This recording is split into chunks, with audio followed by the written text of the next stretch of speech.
The mining station Kepler 442b hung in the void like a metal spider, its legs extending deep into the asteroid's core. Commander Sarah Chen pressed her face against the observation deck's reinforced glass, watching the endless dance of mining drones as they carved precious metals from rock that had drifted through space for billions of years. This was her third tour on a frontier station, but something felt different about this assignment. "Commander, we're picking up something unusual on the long-range sensors."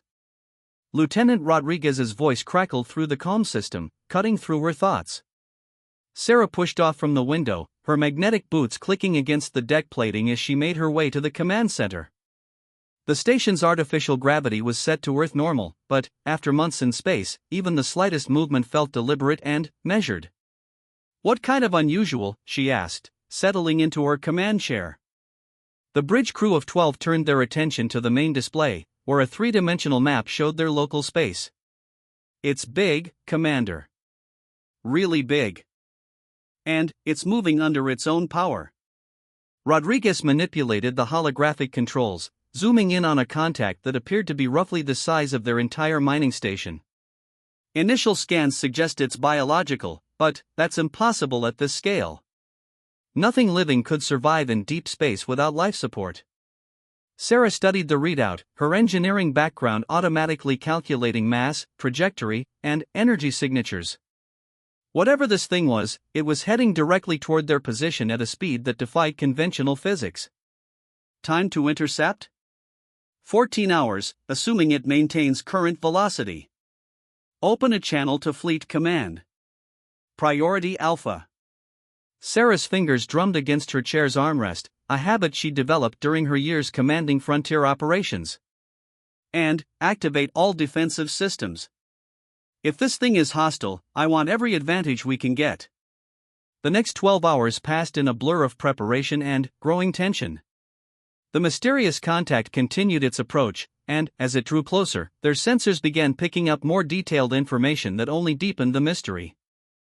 The object measured nearly 2 kilometers from nose to tail, with a wingspan that stretched even wider.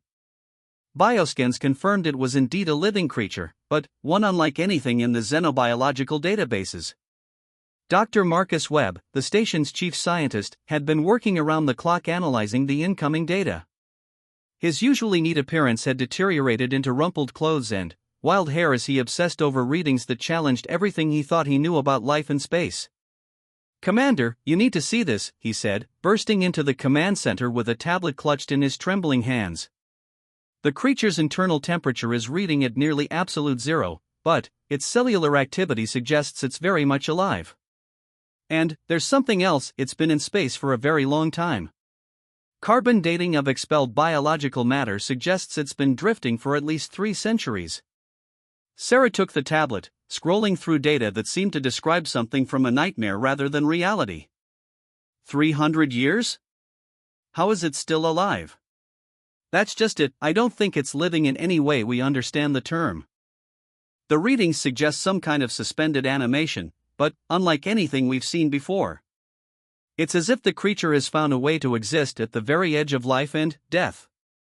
The main display chimed, drawing everyone's attention back to the approaching contact. What they saw rendered the entire bridge crew speechless.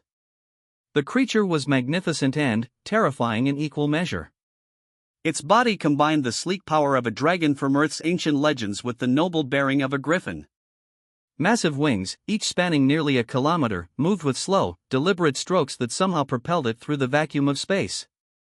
Its head was proud and intelligent, with eyes that seemed to hold the weight of centuries. Along its back, crystalline formations jutted upward like a crown of ice, catching and reflecting the distant starlight. "My God," whispered Navigation Officer Kim Park. "It's beautiful." But, as the creature drew closer, the full extent of its condition became apparent. Its magnificent hide was scarred and torn, with sections that looked like they had been burned by weapon fire. One wing showed extensive damage, with holes that went completely through the membrane. Most disturbing of all was the creature's movement. What had initially appeared majestic now seemed labored and desperate. "Commander," came Rodriguez's voice, thick with emotion, "I'm reading massive internal injuries. This thing isn't just old, it's dying. The creature's approach slowed as it neared the mining station, and, for a moment, Sarah thought it might simply drift past them into the endless dark. But, then, something extraordinary happened. The ancient being adjusted its course, moving with obvious effort toward their docking bay. "It's trying to communicate," announced communications specialist Janet Harper, her fingers flying over her console. "I'm picking up low-frequency vibrations that match patterns associated with distress calls across multiple species." Sarah made a decision that would haunt her for the rest of her life, though she wouldn't understand why until much later. Clear docking bay 3. Emergency medical team to standby. We're bringing it aboard. Commander, Dr. Webb protested, "We don't know if it's safe." The creature could be carrying diseases, or it might be hostile despite its apparent condition. "Look at it, Marcus." Sarah gestured toward the main screen, where the Dragon-Griffin struggled to align itself with their docking bay. "That's not a predator, that's a refugee." The docking process took 4 agonizing hours. The creature was too large to fit entirely within their bay, but it managed to position itself so that its head and front quarters could be brought inside the station's protective atmosphere. Emergency force fields sealed the gaps, creating a pressurized environment around the being's most critical areas. As the atmosphere pressurized and temperatures rose to human comfortable levels, the crew got their first close look at their unexpected guest. The Dragon-Griffin was even more magnificent up close, but the extent of its injuries was heartbreaking. Ancient scars covered its hide, and several wounds showed signs of recent trauma that had never properly healed. Sarah suited up in full environmental gear and made her way to the docking bay, accompanied by Dr. Webb and a team of medical specialists. As they approached the creature, its massive head turned toward them, and Sarah found herself looking into eyes that held intelligence far beyond what she had expected. The eyes were silver, like liquid mercury, and they seemed to look right through her into some deeper truth about who she was as a person. But, more than intelligence, Sarah saw something that made her chest tighten with unexpected emotion. In those ancient eyes, she saw pain that went far beyond physical injury. This was a being that had suffered not just in body, but in spirit. "Easy there," Sarah said softly, removing her helmet so the creature could see her face. "We're here to help." The Dragon-Griffin's response was immediate and heartbreaking. A sound emerged from its throat that was part roar, part sob, and entirely filled with a loneliness so profound that several crew members had to step back to compose themselves. The creature's great head lowered until it rested on the deck plating, and, for the first time in what might have been centuries, it allowed itself to show vulnerability. Dr. Webb began his examination with portable scanners, his scientific curiosity warring with obvious compassion for their patient.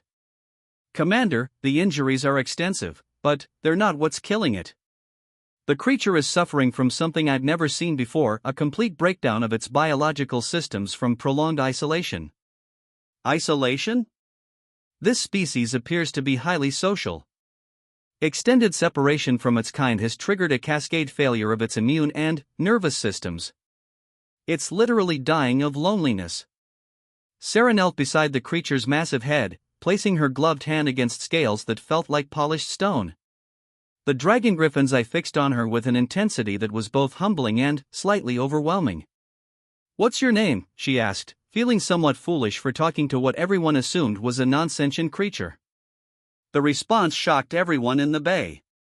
The Dragon-Griffin lifted its head slightly and produced a series of melodic tones that were clearly deliberate communication.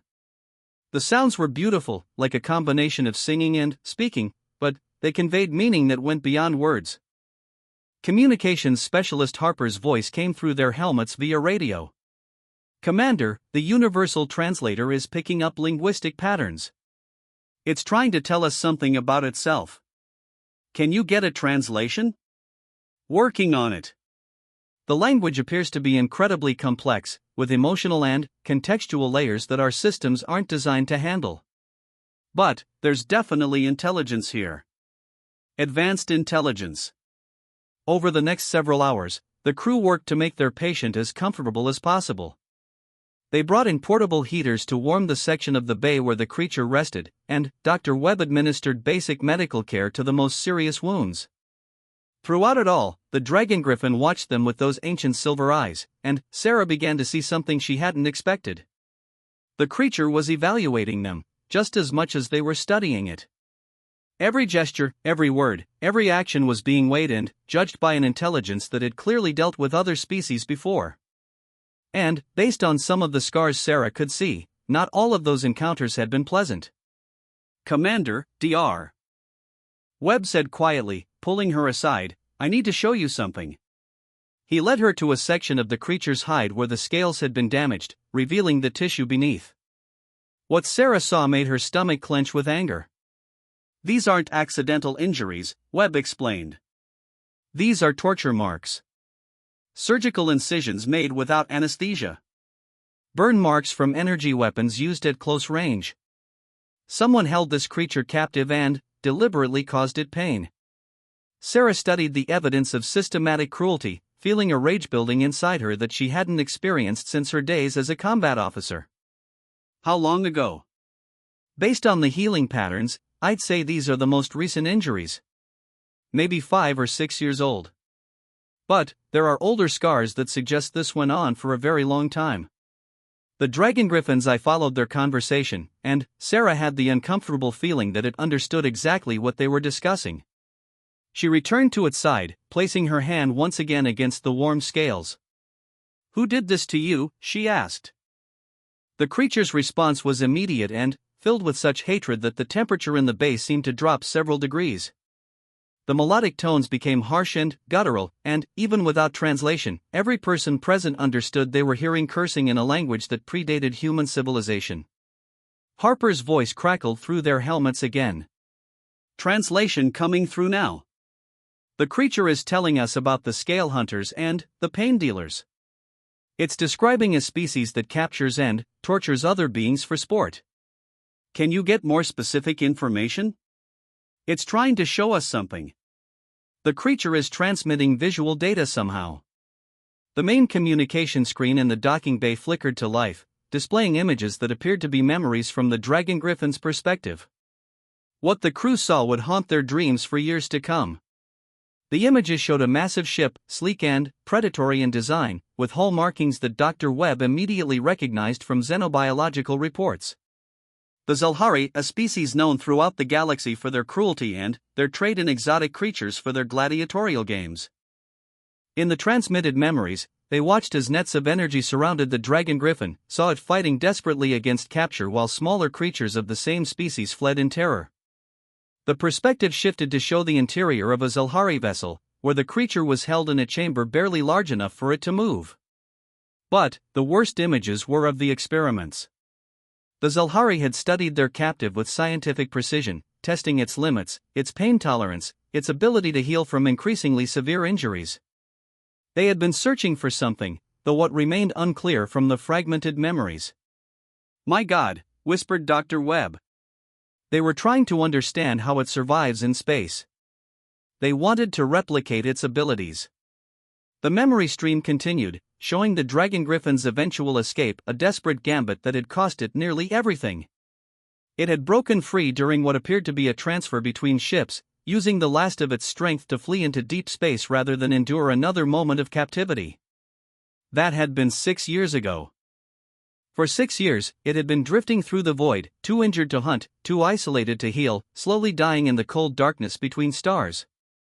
Until it had detected their mining station and somehow found the strength for one last desperate journey. As the memory stream ended, the Dragon-Griffin fixed its gaze on Sarah once again. This time, she saw something different in those ancient eyes. Along with the pain and loneliness, there was a question. An evaluation. It was asking whether these humans would be different from the creatures who had tortured it, or if this was just another form of captivity. Sarah made a decision that would change the course of several civilizations, though she couldn't know it at the time. She reached up and began unfastening the emergency restraints that the medical team had installed around the creature's head. "Commander, what are you doing?" Dr. Webb asked, alarm clear in his voice. "I'm showing it that we're not its captors," Sarah replied, continuing to remove the restraints. "It came here asking for help, not to be chained up in another cage." As the last restraint fell away, the Dragon-Griffin lifted its massive head and fixed its gaze on Sarah. For a long moment, they stared at each other, human and alien, separated by evolution and experience, but connected by something deeper. Then, the creature did something that would become legend throughout human space. It lowered its head until its massive forehead touched Sarah's gloved hand, and from its throat came a sound of such pure gratitude that half the crew began crying inside their helmets. "Harper," Sarah said, her voice thick with emotion, "can you translate friend into its language?" "Working on it, Commander. The creature's linguistic matrix is incredibly sophisticated. It might take some time." "That's okay. We've got time." But, even as Sarah spoke those words, she knew they might not be true. The Dragon-Griffin's condition was deteriorating rapidly, and, despite Dr. Webb's best efforts, they were fighting a losing battle against centuries of accumulated damage and trauma. That night, as the station settled into its rest cycle, Sarah found herself unable to sleep. She made her way back to the docking bay, where the creature rested in the warm glow of portable heaters. Its breathing was labored, and, even in sleep, its great body shuddered with pain. Sarah pulled up a chair and settled in to keep watch. She had done this before, during her combat days, sitting with wounded soldiers who might not see another dawn. There was something important about not being alone when facing the darkness, whether the darkness was death or something worse. The Dragon-Griffin's eye opened, fixing on her with that unsettling intelligence. It made a soft sound, questioning. "I'm staying here tonight," Sarah said simply. "Nobody should have to be alone." The creature's response was a deep rumble that felt like a purr, and Sarah found herself smiling for the first time since its arrival.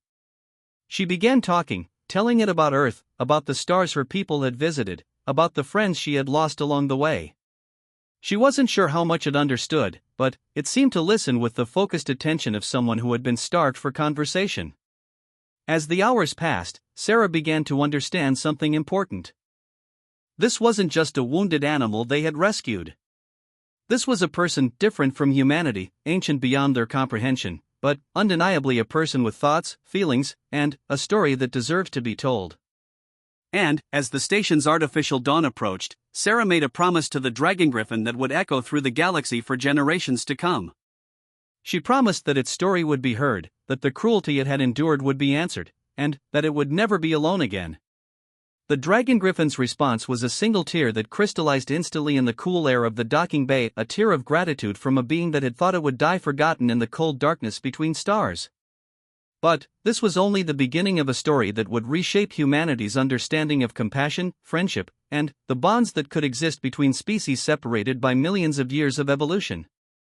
The real test was yet to come, as forces throughout the galaxy began to take notice of the mining station that had dared to show mercy to a creature the rest of the universe had written off as a monster. 3 days after the Dragon-Griffin's arrival, Kepler 442b mining station received its first unexpected visitors. The ships appeared on long-range sensors without warning, 6 sleek vessels with the predatory design that Dr. Webb had seen in the creature's transmitted memories. "Zulhari," he whispered, his face pale as he studied the tactical display. "They've found us." Commander Sarah Chen stood in the command center, watching the approaching vessels with a calm that surprised even her. She had spent the last 3 days learning about their patient, whom they had begun calling Corvin after successfully translating part of its name. The knowledge of what these approaching ships represented filled her with a cold fury that made her earlier anger seem like a gentle breeze. "Incoming transmission," announced communications specialist Harper, her voice tight with tension. On screen. The main display shifted to show a Zulhari commander, its reptilian features twisted in what might have been amusement. The Zulhari were known throughout the galaxy for their cruelty, but seeing one face to face was still a shock. Its scales were a sickly green color, and its eyes held the cold calculation of a predator evaluating prey. "Human vessel," the Zulhari spoke in accented standard Galactic, "you are harboring stolen property belonging to the Zulhari Entertainment Consortium. Surrender the creature immediately, and we will consider allowing you to continue your pathetic mining operations." Sarah stepped forward, her command presence filling the bridge. "This is Commander Sarah Chen of the human mining vessel Kepler 442b. The being you're referring to is not property. It's a refugee under the protection of human space. The Zilhari commander's laugh was like the sound of breaking glass. Refugee? You simple mammals understand so little. The creature you shelter is a war criminal, responsible for the deaths of thousands of Zilhari citizens. We have legal claim to its custody. Then, you'll need to present that claim to a neutral arbitrator. Until then, this station is human territory, and the being under our protection remains under our protection. The transmission cut off, but the Zilhari ships continued their approach. Sarah turned to her crew, seeing the mixture of fear and determination on their faces. They were a mining station, not a military vessel, but every human aboard had heard Corvin's story by now. They knew what would happen if they surrendered their patient to its former captors. All hands, this is the commander, Sarah announced over the station-wide comm. Prepare for possible hostile action. Secure all non-essential personnel in protected areas. We are not abandoning our patient. In the docking bay, Dr. Webb was working frantically to stabilize Corvin's condition. The Dragon-Griffin had been growing stronger over the past 3 days, responding well to their care and the simple fact that it was no longer alone. But it was still far from healthy, and the stress of sensing its former captor's approach was causing dangerous spikes in its vital signs. Easy, friend, Sarah said as she entered the bay, placing her hand on Corvin's massive head. We're not letting them take you. The Dragon-Griffin's response was a mixture of gratitude and desperate fear.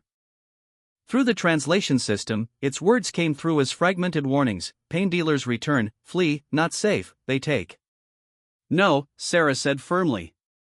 We don't abandon friends. That's not what humans do. What happened next would become the subject of academic study for decades. Corvin raised its great head and looked directly into Sarah's eyes. When it spoke, the translation was crystal clear: why? That single word carried the weight of centuries. Why would these humans risk themselves for a creature they barely knew? Why show kindness to something the galaxy had labeled a monster? Why choose compassion when fear would be safer? Sarah's answer was equally simple: because it's right. The first Zilhari attack came without warning.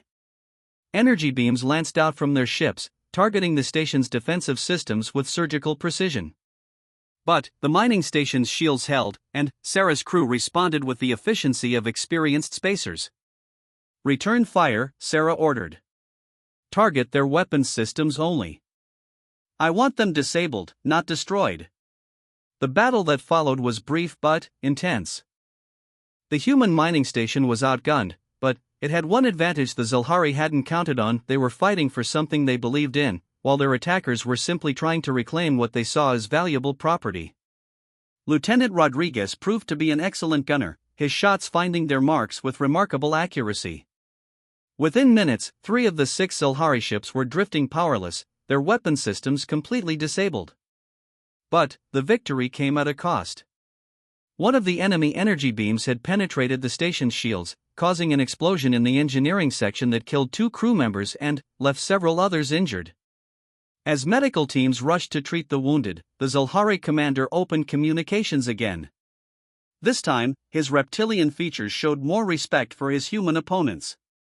You fight better than expected for a mining crew, he admitted.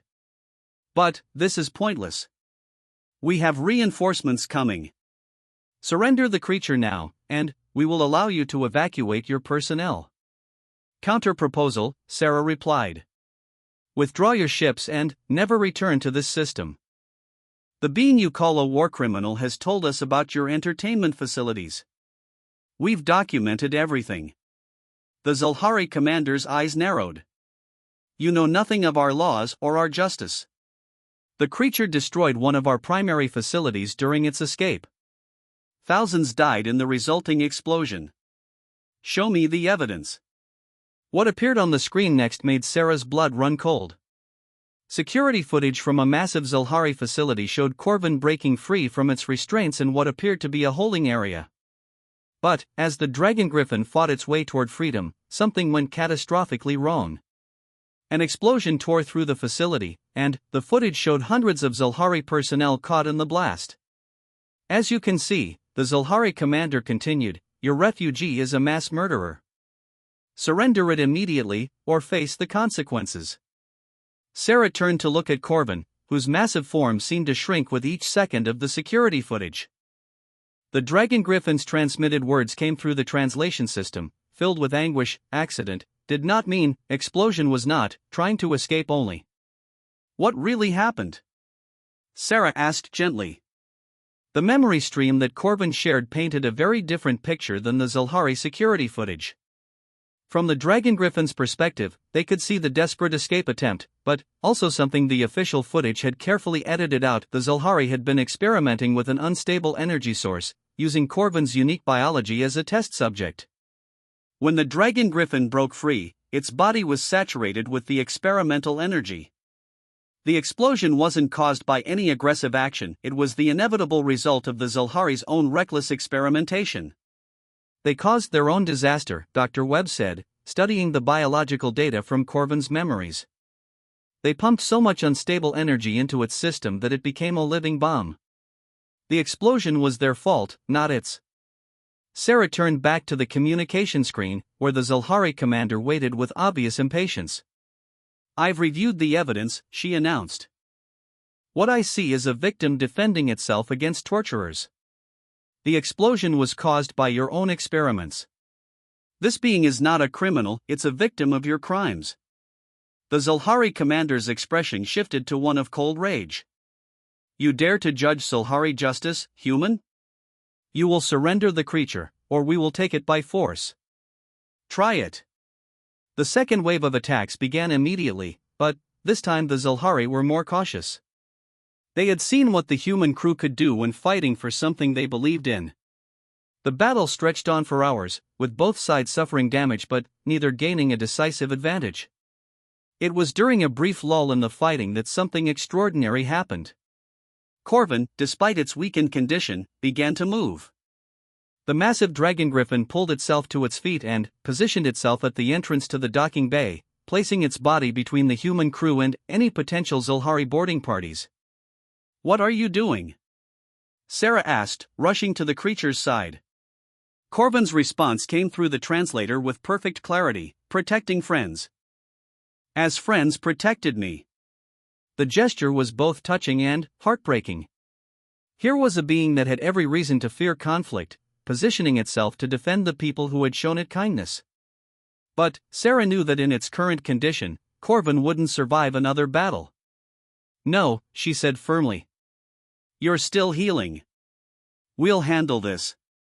But Corvin's response surprised everyone: not weak. Not alone. Time to fight back. What happened next would be debated by xenobiologists for generations. Corvin began to glow not with reflected light, but with an inner radiance that seemed to come from its very bones. The crystalline formations on its back grew brighter, and the air around the Dragon-Griffin began to shimmer with energy. Commander, Dr. Webb called out, his scanners detecting massive energy buildups throughout Corvin's body. It's channeling some kind of bioelectric field. The readings are off the charts. Is it dangerous? I don't know. The energy patterns are unlike anything in our databases. Through the station's external cameras, they watched as Corvin's glow became visible even through the docking bay's hull. The effect was beautiful and terrifying. The Dragon-Griffin looked like a star given physical form. The Zilhari ships immediately detected the energy signature, and their response was immediate panic. Emergency transmissions flooded their communication channels, speaking of ancient weapons and forbidden powers. Commander, the Zilhari leader's voice was no longer confident. You do not understand what you have awakened. That creature is not what it appears to be. It is one of the old ones, beings of power beyond your comprehension. Order it to stand down before it destroys us all. Sarah looked at Corvin, seeing not a weapon of mass destruction but a friend who had chosen to trust humanity despite everything it had endured. What are you? She asked softly. Corvin's response came not through the translator but directly into the minds of everyone on the station, a telepathic communication that conveyed meaning beyond words. We were the gardeners of the galaxy, before the young races learned to reach for the stars. We tended worlds and guided the growth of life across 1,000 systems. But we grew few in number, and when the hunters came, we could not defend ourselves. I am the last of my kind, and I have been running for 300 years. The revelation struck the human crew like a physical blow. They weren't just protecting a refugee, they were sheltering the last member of an ancient civilization, a being whose people had been extinct for longer than human history. The pain dealers hunt us for our abilities, Corvin continued.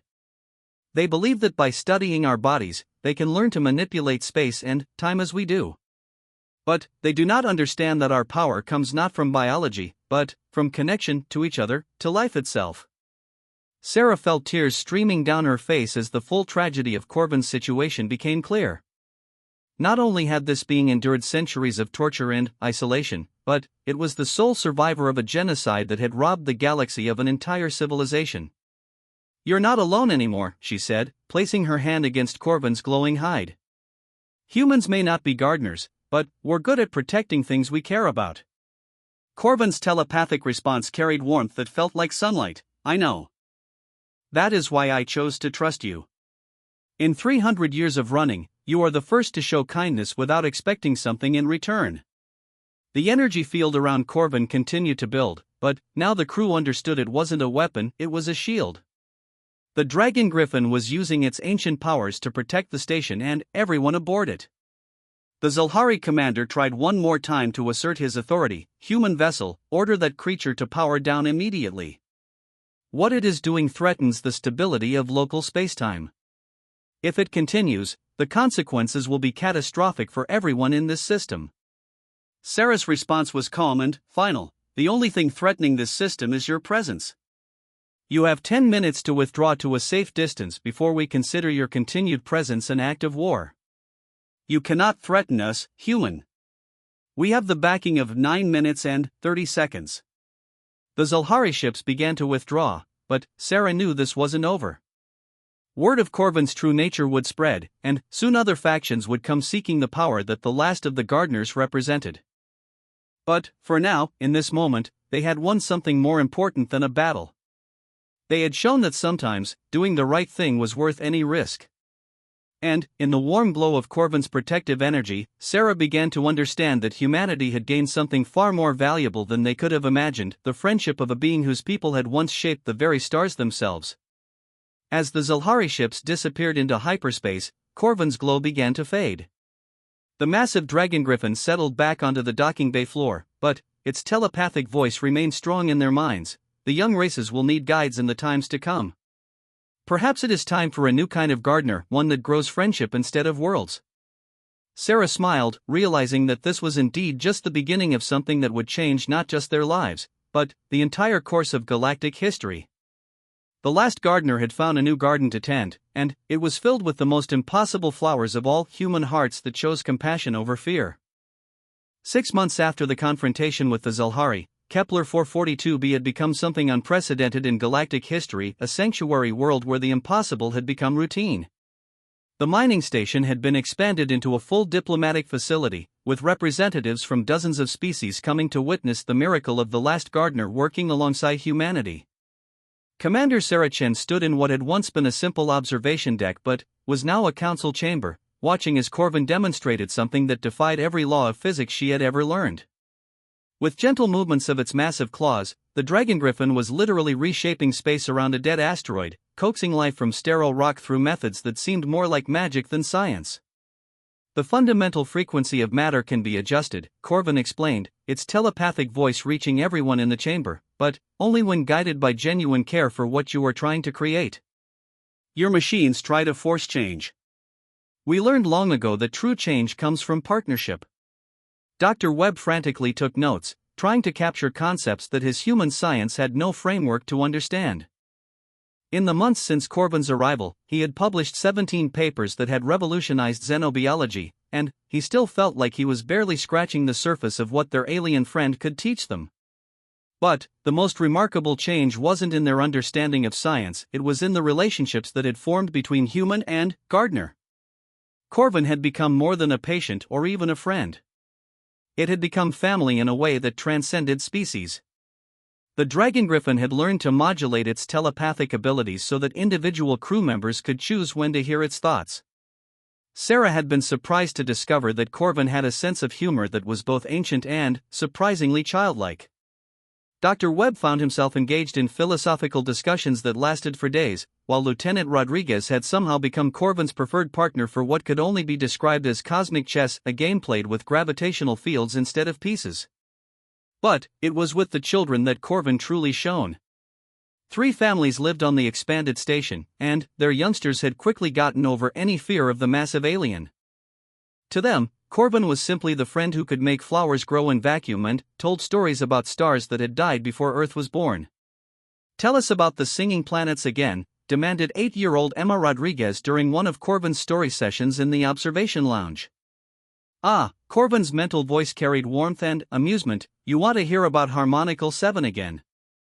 Very well."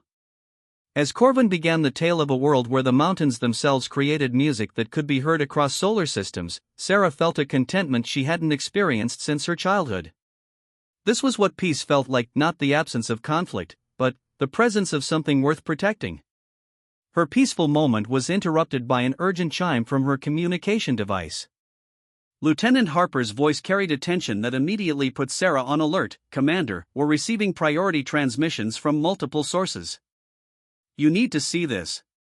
Sarah excused herself from the story session and made her way to the command center, where the main display showed a tactical map dotted with red markers.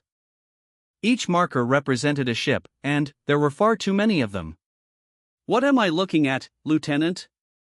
17 different fleets, representing 12 major galactic powers.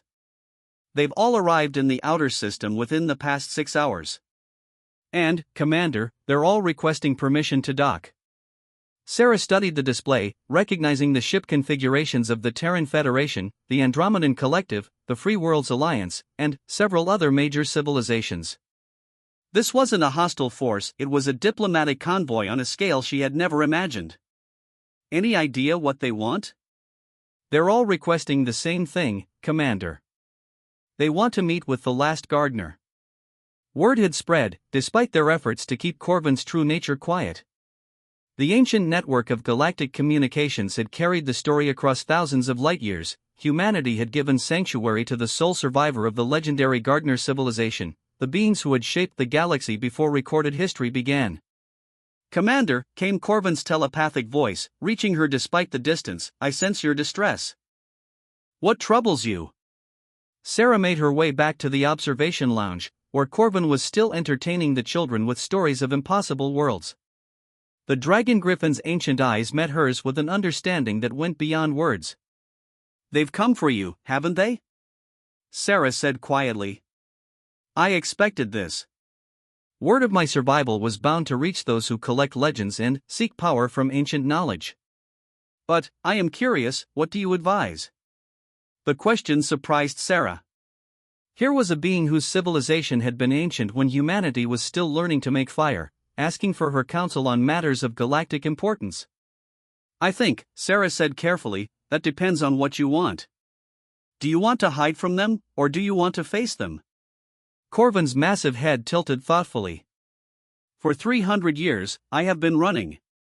Perhaps it is time to stop running and start teaching again." "Teaching?" "The young races repeat the same mistakes my people once made. They seek power over life instead of partnership with it. They try to force the universe to bend to their will instead of learning to bend with it. Perhaps they are ready to learn a different way." Over the next 3 days, delegations from across the galaxy descended upon the expanded station. Sarah found herself hosting beings she had only read about in xenobiological textbooks, crystalline entities that communicated through light patterns, gaseous beings that existed partially in subspace, mechanical intelligences that had outlived their creators. Each delegation came with the same request: they wanted Corvin to share the secrets of the gardeners. They offered wealth, territory, protection, anything they thought might tempt the last of an ancient race to reveal the knowledge that had died with his people. But Corvin's response was always the same: knowledge without wisdom is the path to destruction. Before I can teach the power of creation, you must first understand the responsibility that comes with it. The delegates grew frustrated. They had come expecting to bargain for technological advantages that would elevate their civilizations above their rivals. Instead, they found themselves facing what amounted to a cosmic philosophy exam. It was the Andromedan collective representative who finally lost patience. Ancient One, we have traveled far and offered much. Your people are dead, your civilization is dust. Why do you insist on maintaining secrets that serve no purpose but to feed your own ego? The temperature in the conference room seemed to drop 20 degrees. Corvin's response, when it came, carried the weight of millennia. My people are not dead. I see them in the human child who shares her food with creatures smaller than herself. I see them in the human commander who risks everything to protect a stranger. I see them in the human scientist who seeks knowledge not for power, but for understanding. My people live on in those who choose compassion over conquest. Sarah felt a surge of pride at Corvin's words, but also a growing understanding of what the Dragon-Griffin was really teaching. This wasn't about advanced technology or cosmic powers, it was about the fundamental choice that every intelligent species eventually faced, whether to use their abilities to dominate or to nurture. The breakthrough came during the fourth day of negotiations, when young Emma Rodriguez wandered into the conference room during a particularly heated debate between the Terran Federation and the Free Worlds Alliance. The 8-year-old looked around at the assembled delegates, beings that should have been terrifying to a human child, and addressed them with the fearless honesty that only children possess. Why are you all being so mean to Corvin? It just wants to help people grow flowers. The simplicity of the statement cut through hours of diplomatic posturing like a laser through paper. Here was a human child, the youngest member of the species that had given Corvin sanctuary, demonstrating exactly the kind of innocent wisdom that the gardeners had once embodied. Corvin's response to Emma was gentle. Thank you, small flower. You understand what others have forgotten, that the most important gardens are the ones we grow in each other's hearts. That evening, as the delegates retreated to their ships to reconsider their approaches, Sarah found herself alone with Corvin in the observation lounge. The Dragon-Griffin had been quiet since the conference session, and she could sense something weighing on its ancient mind. What's troubling you? She asked. I have been thinking about purpose, Corvin replied. For 3 centuries, my purpose has been survival. But survival without meaning is not life, it is merely existence. You have given me something I thought I would never have again. What's that? A reason to hope. Your species has shown me that the Gardner way is not dead, it lives in the hearts of those who choose kindness over cruelty, understanding over ignorance, growth over stagnation. Perhaps it is time for me to plant new seeds. What kind of seeds? Corvin's response came with a warmth that felt like sunlight, the kind that grow into gardens where all species can flourish together. Your people call it diplomacy, but it is really just gardening on a galactic scale. The next morning brought a transformation that would echo through history. Instead of individual meetings with various delegations, Corvin announced that it would teach anyone who was willing to learn, but the lessons would not be about technology or power. I will teach you to hear the song that life sings when it is growing well, Corvin announced to the assembled delegates. I will show you how to nurture worlds instead of conquering them. But, first, you must prove that you understand the most fundamental law of the gardeners. What law? Asked the Terran Federation ambassador. That true power comes not from what you can take, but from what you can give. Each species represented here must commit to a project that benefits another species, expecting nothing in return. Only when you have learned to garden in each other's hearts will you be ready to garden among the stars. The proposal was revolutionary.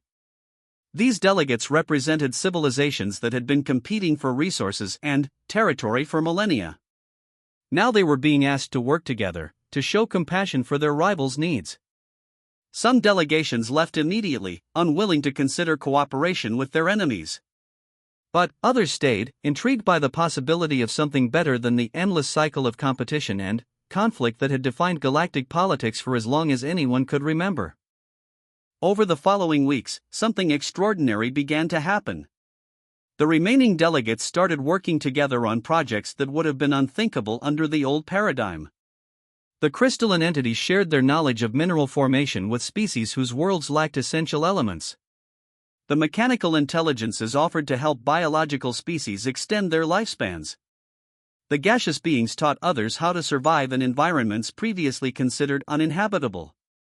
And, at the center of it all was Corvin, gently guiding these first tentative steps toward a new kind of galactic civilization. The Dragon-Griffin didn't provide advanced technology or cosmic powers, it provided something far more valuable: wisdom about how to use whatever abilities they already possessed in service of growth rather than destruction. Sarah watched these developments with a mixture of pride and amazement. The mining station that had started as humanity's small foothold in space had become the birthplace of a new galactic order, one based on the Gardner principles of nurturing and cooperation. But, perhaps the most remarkable change was in Corvin itself. The broken, dying creature that had arrived 6 months ago was gone, replaced by a being that radiated health and purpose. The physical healing had been important, but it was the healing of spirit that had truly transformed their alien friend. "You saved my life," Corvin said to Sarah during one of their evening conversations. "You saved your own life," Sarah replied. "We just gave you a safe place to remember who you are." "No," Corvin's telepathic voice carried absolute certainty, "you gave me something far more precious than safety. You gave me hope that my people's dream could continue, carried forward by new gardeners who understand that the greatest gardens are built not on conquered soil, but on the foundation of friendship freely given." As Sarah looked out at the ships surrounding their station, vessels from dozens of worlds, working together on projects that would benefit species they had never met, she realized that Corvin was right. They hadn't just saved one being's life. They had helped plant the seeds of something that could grow across the galaxy, a new way of thinking about the relationships between species. The last gardener was no longer alone. It had found a new people to call family, and, together they were growing a garden that could encompass the stars themselves. In the end, it wasn't humanity's technology or military might that had made the difference, it was something far simpler and far more powerful. It was their capacity to see a suffering stranger and say, without hesitation, "We won't let you face this alone." And, in that simple act of compassion, they had changed everything.